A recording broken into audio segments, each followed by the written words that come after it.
In this video, I'm going to teach you how to fetch data from Supabase. So in order to do that, you first need to head over to supabase.com and then start your project by creating an account.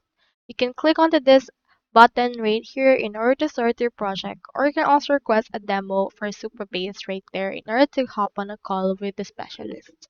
Now, if you already have an account, you can proceed to click onto the sign in right here. You can sign in using your GitHub as well or your credentials. Now, once you have signed in, you should be able to see in here your organization. Just choose in here which project you want to actually fetch the data from. So head over and open the project option right here, and then you should be able to find its settings right there once you have successfully clicked on this. Now I have in here this actual JavaScript client library, and it will show you in here how to fetch data from this part. So in order to fetch the data, you need to perform a select query on a table or view. So by default, Supabase projects return a maximum of 1,000 rows and can be changed through the API settings.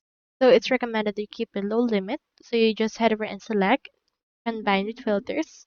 Select combine with modifiers, and API key is reserved keyword if you're using the Supabase platform and should be avoided as column name.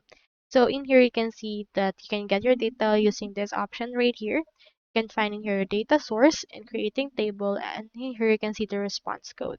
So for example, let's head over right here and go over to the table editor and just using here the actual table that you would want, and then from in there you can actually head over and then fetch data from this part by actually exporting it or getting its options right here.